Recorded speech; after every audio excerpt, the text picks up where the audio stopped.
clean glass of water that might not turn out to be that clean after I tell you what that picture is about. And so, a recurring joke in El Chihuire Bipolar involves the claim that Venezuela's many problems are of little importance when one takes into account that the country has the most beautiful beaches in the world. And I'll just quote two of the titles of the articles that mention this. Venezolano feliz porque lo atracaron en la playa más bella del mundo. And Farías pide calma y nos recuerda que tenemos las mejores playas del mundo. Through satire, these jokes reveal an enduring myth in and about Venezuela. The belief that underneath its myriad of social ills, the country is at its core a natural paradise unlike any other.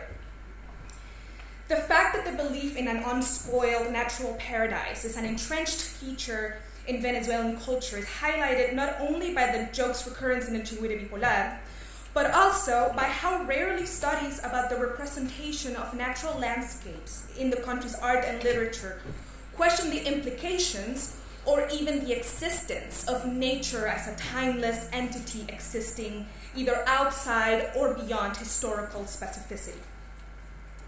This is not to suggest that nature has not been a topic of interest for artists and scholars. On the contrary, variations of what we could term or loosely term as the environment has been a central topic of interest in literature from and also about Venezuela. In fact, the country's first appearance within European written records, Christopher Columbus's letters on his third voyage, enthusiastically commend the region's northern coast for its beauty, going as far as to claim that he had found Eden itself and calling the Paria Peninsula tierra de gracia. And the endurance of this initial description can be gauged in the fact that Tierra de Gracia continues to be one of the country's pseudonyms. Furthermore, those texts which over time have garnered the status of Venezuela's most emblematic and canonical literary works, most notably Andrés Bellos' foundational poem Silva la agricultura de la zona tórrida and Rómulo Gallegos' Doña Bárbara, are known and exalted precisely for their depiction of the Latin American tropics and civilization's struggle to tame and take advantage of a wild ecosystem that simultaneously enchants and horrifies. We can certainly see this at work in the literary criticism surrounding Gallegos' novels. Even though Gallegos' texts, such as Doña Bárbara, explicitly address the relationship between nature and national politics, studies about his oeuvre generally focus on one or the other.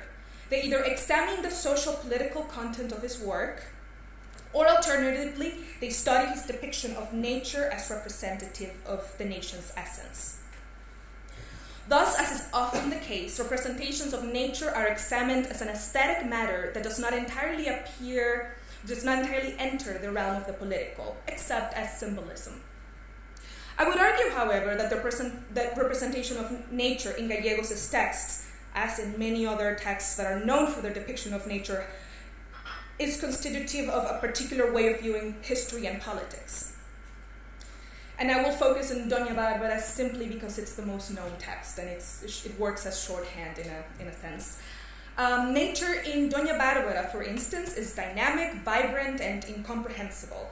It is continually lauded, represented as eternal and ahistorical, and consequently as a possible site of salvation. And this, of course, echoes Columbus's notion of the Eden and paraíso terrenal to be found in the Venezuelan northern coast. Nature in the text can only change through domestication, which is considered to be the end of nature's reign and the beginning of civilization. And I'm simplifying greatly. There's more to that, but that's the gist of it. In this regard, it is important to remember the degree to which exaltation does not lie very far from hostility. And I quote Timothy Morton, "Putting something called nature on a pedestal and admiring it from afar does for the environment what patriarchy does for the figure of woman. It is a paradoxical act of sadistic admiration. Thus, expecting timeless perfection from any one entity, be it a woman or the body of a woman or a landscape, is a way of negating its existence if we are to understand organic existence as a process of becoming. the eternal, unchanging ideal cannot be said to exist in time and therefore cannot be living. Thus, timeless nature is a form of dead nature. And we see this in the end of Doña Bárbara with its happy outcome, which requires fencing natural space and domesticating wild cattle, which, according to Santos Luzardos, the novel's hero, according to his fantasies, is the first step of a civilization process that will culminate with the arrival of trains. And so we can conclude that this is a text about defining the dividing line between places. It tells where nature is, and it promises its enclosure and eventual domestication. Notably, as Venezuelan cultural production has become less invested in deriving a national essence through natural landscapes since the late 20s when Gallegos wrote Doña Bárbara, there has been less interest in questioning the type of timeless nature depicted in regionalist texts such as Gallegos, given that it is often seen as a question and an issue of other times. Nonetheless, this idealization of a natural world that will endure unchanged except for domestication continues to be the default vision of nature. To delve into the idea of natural landscapes, or more specifically, nature as a timeless entity, is thus not simply a discursive exercise meant to unsettle the comforts of a recurrent nationalist trope. The need to challenge the myth of a transcendental nature as the stage for the nation's unfolding explicitly addresses the fact that questions of politics and history generally possess a bracketed a priori vision of nature that largely determines the conceptual and material boundaries of nations and their histories. Most importantly, for contemporary politics, however, is the way in which the idealization of an unchanging nature paradoxically helps us ignore and at times even conceal the ecological catastrophes that are currently unfolding in much of the world, really, not just Venezuela, as it leads us to operate as if social and environmental problems are ontologically distinct and therefore must be thought, addressed, and acted upon separately. Thus, the environment is that problem we will address once the economy and inequality, the real and concrete human issues, are solved. Indeed, the notion of nature as timeless is intrinsically tied to the different timescales operating within so-called social and natural spaces, and this is if we're to understand them as ontologically distinct. Social spaces operate within historical time as they exist in a perceivable constant flux, whereas natural spaces are similarly in flux, however, at rhythms that are simultaneously too fast and too slow, or also too small or too large for direct human observation. Consequently, political thought often lacks the conceptual capacity to imagine, represent, or narrate a nature undergoing monumental rapid transformations, as is the case in the 21st century as we undergo anthropogenic climate change, and how difficult it has been to address it in politics or in political thinking. And so, in order to begin thinking about how Venezuela, a country with some of the largest reserves of crude oil in the world, fits within the context of climate change, we urgently need to question how our circumscription of the social and the natural play into political thought. In the context of Venezuela, this would mean evaluating its economic and political dependence on its petroleum reserves. While I don't have time to delve into it in 15 minutes, in my dissertation, which this paper is a part of, I examine the way in which the sites of oil exploitation, especially those that have suffered from pollution, have remained largely absent from Venezuela's geographical imaginary. And so for now, I will try to exemplify this with one event, the oil spill in the Guarapiche River, which is one of the few spills to have received a modest amount of media attention in recent years. In February 4th, 2012, a ruptured pipeline in the Complejo Josepin in Monagas led to an oil spill in the Guarapiche River, further affecting the mangroves lining the Gulf of Paria, which once again is the same region that Columbus had seen and called El Paraíso Terrenal.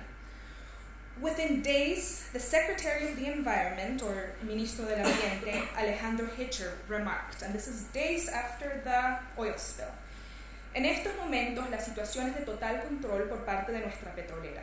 El derrame está confinado en las barreras de retención y se están haciendo todas las labores de colección de los dispositivos vacuum para disponer del petróleo en forma correcta. Now I'm going to briefly quote a news report from February 12th, that is 8 days after the oil spill, which cited the government's official response to this event. El Ejecutivo indicó que la tecnología implementada por la empresa estatal PDVSA consiguió reducir considerablemente los daños al ecosistema de la zona. And that's all the report has to say about ecological damage. It then goes on to talk about repairing the pipeline. But that's all. 8 days afterwards, they have more or less fixed the ecological damage left by the oil spill. And along with the statement comes the picture. This is Eulogio del Pino, at the time one of the higher-ups in PDVSA. At the moment I don't recall his exact title at the time, but he is now has been appointed the head of PDVSA. And he's drinking water from the Guarapicho River after the oil spill to show that it is not contaminated. So this is the photo op of the, people at PDVSA addressing what could have been an ecological catastrophe. Apparently, it's fine. He can drink water from it. And so here we have a spectacle of efficiency and sanitation and of a government taking proper care of the environment. In a matter of days, the state and its oil company deployed their resources and their advanced technology, which got referenced a lot in the report as well, the great technology they have, to address a crisis that was symbolically resolved by a drink of water, the symbol of purity par excellence. Del Pino even put his own body on the line to make that point. Of course, a single glass of water is not the same as the long-term effects of consuming that water every day. But the effects of long-term human exposure to this water have probably and will not have, or will probably not have the same dissemination as the picture did. In terms of more generalized effects, a number of biologists and ecologists pointed out at the time, in 2012, that the surrounding ecosystem was under long-term threat from this event. Environmental engineer Juan Carlos Sanchez commented that some of the direst effects of the spill could have on the rare and unique ecosystem surrounding these mangroves in the Peninsula Paria. These effects would not be immediate, which meant that the affected area turned up by itself. It knew that I was done with the picture. So the effects would not be immediate, which meant that the affected areas actually needed to be under permanent supervision for months to see what would happen to the ecosystem surrounding the mangroves. However, due to a laguna de información, and I'm using the language of Alicia Villamizan, president of the Instituto de Recursos Naturales de la Universidad Simón Bolívar, little is known about what has happened in the Guarapiche River since, and little is known beyond the official reports. And this is all largely representative of how the slow, long-term effects of ecological catastrophe rarely enters the news cycle or the realm of the political, even as it threatens to cripple generations of human and non-human life. But now we must be careful to conclude that this rather cynical reaction of the government officials to the spill is in any way unique to the Bolivarian regime in Venezuela, given that previous Venezuelan governments and the governments in other petrostates tend to react similarly whenever ecological crises related to oil arise. No matter how environmentally friendly petrostates claim to be, either through the creation of the Ministerio del Ambiente in 1976, which has now been renamed, or the Misión Siembra del Árbol more recently, the politics of petrostates tend to prioritize oil. And yet, while pollution and environmental crises go largely unnoticed, the vision of Venezuelan nature as plentiful, beautiful, and full of promise continues to be reinforced, in part because of its political expediency, as it reinforces the notion of a healthy and unified nation that is intrinsically tied to the land.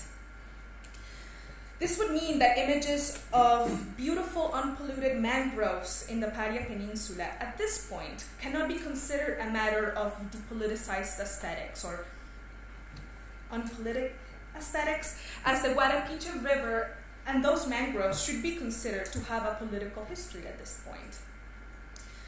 To close this paper, let us reiterate a premise that has become increasingly obvious, maybe to the point of cliché, in the 21st century, which is that a vision of politics that does not take into account the intricate bonds uniting the material world and human societies is not only incomplete, but destructive to both environments and societies. And this has serious implications for Venezuela as the nation with some of the largest reserves of crude oil in the world. The exploitation of such reserves cannot be purely considered either in terms of natural impact or in terms of social needs, as is generally the case. The perils of local pollution and global climate change versus the needs of the Venezuelan economy and the Venezuelan people on oil exploitation. However, while nature continues to signify in a historical essence that is both external and constitutive of the nation and capital at the same time, it is incredibly difficult to break away from the vision of social and historical change as the epic of man, and let us not forget that both nature and the earth and nation are usually envisioned as fertile women. So the epic battle of man against his surroundings.